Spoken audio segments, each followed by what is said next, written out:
Bismillahirrahmanirrahim. Kabeh ilmu iku iso urip nek dienggo napa? Tukaran. Dadi ya penting tukaran lho. Lah sampean takono kiai-kiai sing wani Gus Dur niku mergo dekne putu Mbah Khalil. Mergo dekne di sejarah Mbah Hasyim Asari murite Mbah Khalil.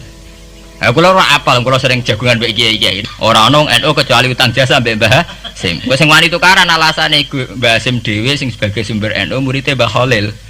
Lah dekne kadang sing wani putune Mbah Khalil.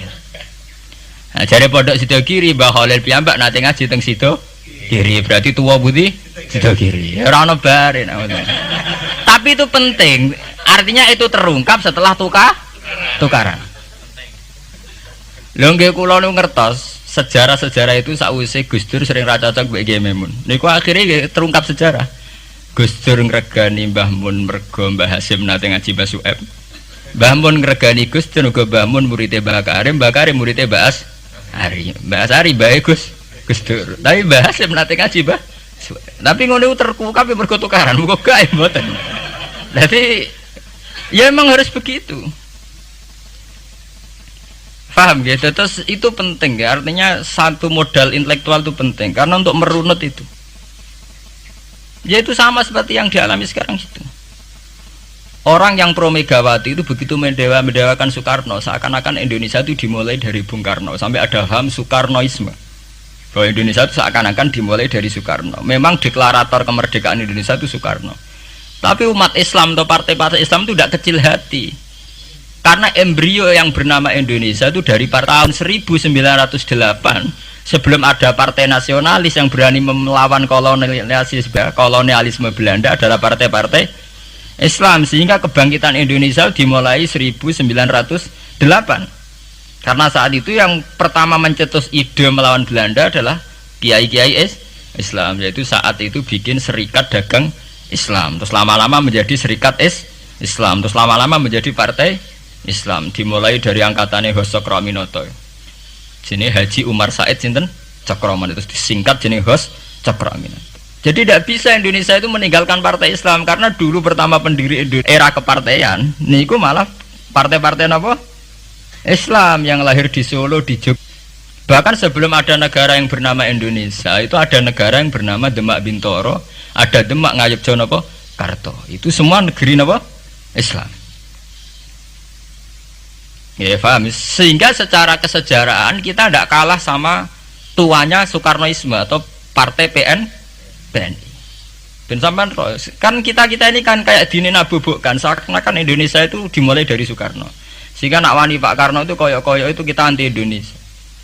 Ya kita tidak mungkin nggak menghormati Soekarno, beliau sebagai pahlawan besar kita hormati. Ya, tapi ya kebesaran Pak Karno demi bangsa Indonesia jangan kemudian direduksi, disederhanakan hanya melewati partai. Ya itu kan namanya pengkerdilan. Tentu Pak Karno bikin negara ini ya untuk semua bangsa, bukan untuk PDIP saja, bukan untuk partai-partai marhainisme saja, juga bukan untuk partai-partai yang berfaham Soekarnoisme saja. Ya sama, tapi kita juga adil, sebagai kiai juga adil. Hos Cokroaminoto bikin partai Islam adalah untuk mengusir Belanda dari bumi Indonesia, yang nantinya juga untuk kepentingan semua bangsa Indonesia, tidak hanya yang Islam saja. Ya kita adil, sama-sama adil. Saat nasionalisme ya tidak mengurangi keagamaan, saat keagamaan tidak mengurangi nasionalis. Tapi itu tadi kemudian ini dikerdilkan secara politik. Di sawangannya wis duwete Pak Hasyim mbek Mega nasionalis religius iki sudah ditren. Mangger duet senengane pasangan nasionalis sampai apa nak nasionalis terus wajib sholat. Apa nak religius terus gak wajib nasional? Sebetulnya itu kan apa kena wong Indonesia terus wajib sholat hanya karena atas nama nasionalisme. Apa nak gue kiai terus wajib bayar pajak. Itu kan pengkerdilan, proses pembohongan, pembohongan secara publik. Kowe dibodokno, sedurunge bodoh, itu kan itu kan repot. Namanya sedurunge bodoh dibodokno nggih napa? Nurut. Makanya kalau seneng ya, kayak kemarin Hari Kebangkitan Nasional itu seneng kalau diungkap terus di TV bahwa kebangkitan Indonesia dimulai dari 1908.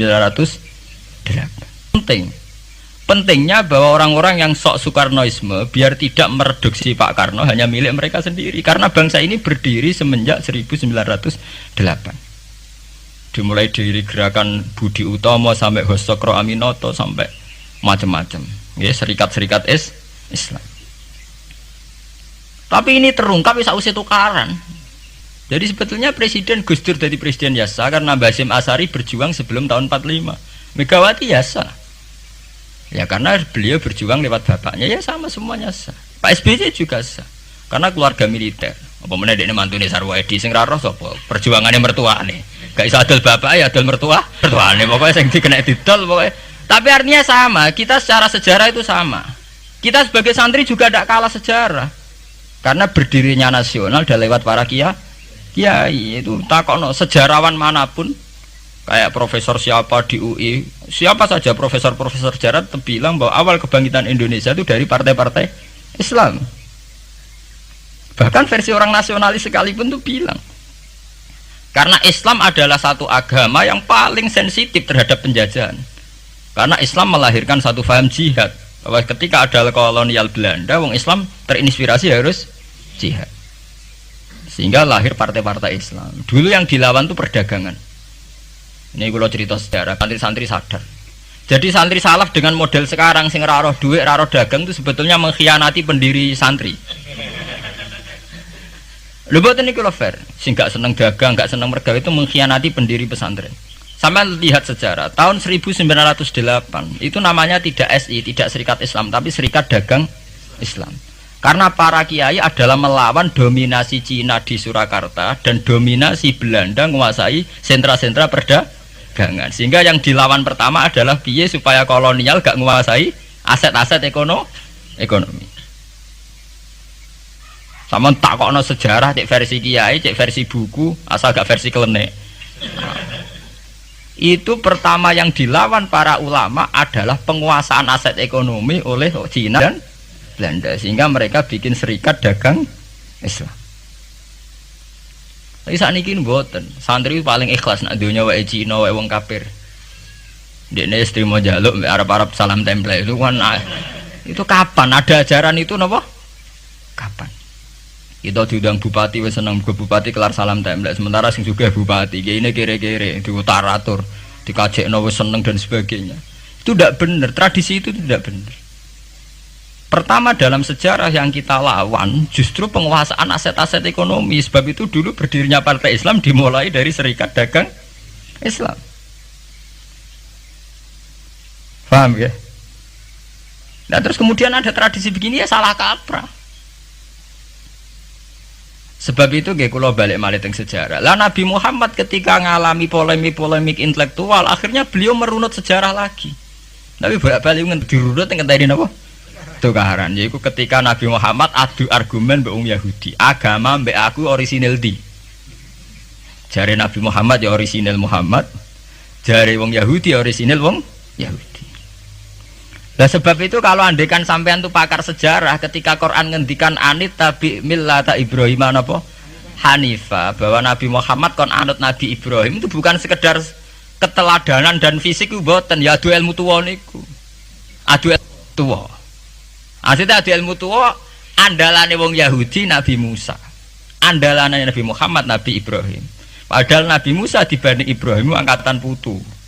Mulane jare Quran ha antum haula'i hajastum fi ma lakum bihi ilmun falimatu hajuna fi ma laysa lakum ilm. Wa ya'lamu wa antum la ta'lamun. Maka na Ibrahimu Yahudiyya wala Nasraniyya walakin kana hanifam muslimah. Terus adu ilmu tuwa. Kowe duwe agama Yahudi rak pendirine Musa. Kowe di agama Nasrani pendirine rak Isa. Lah anakku Islam pendirine Ibrahim rak tuwa napa? Itu satu ilmu tuwa. Lah si Quran wis kakuati wa ma unzilatit Taurat wal Injilu illa mim ba'di. Lho Taurat Injil ku ana rak sakwise periode Ibrahim. Iku ngejenenge adu ilmu napa? Tuwa. Nah, mulane saiki dhisik Mbah Sim apa dhisik Mbah Khalil? Apa dhisik Mbah Sidogiri? Apa dhisik lah nek adu Mbah gak barbar. Tapi ngono iku terukape sakwise tukaran. Lho santri sarang ngerti sejarah Mbah Hasim gak ada hubungan mbek Mbah Su'aib yo tukaran. Riyen-riyen mboten ngerti jek rodok tukaran. Akhirnya ya karena yai sering pidato bahwa Mbah Su'aib Mbah Ahmad dengan Mbah Hasim akrab, Gus Dur juga ngakui kalau Mbah Hasim nanti ngaji Mbah Su'aib itu baru tahu. Makanya rata cocok tapi tidak saling hujat karena sama-sama utang nopo jasa. Ke Mbah Mun di guru Mbah Karim di guru Basim Asari. Lah Basim sendiri nanti ngaji Basuka. Ya begitu.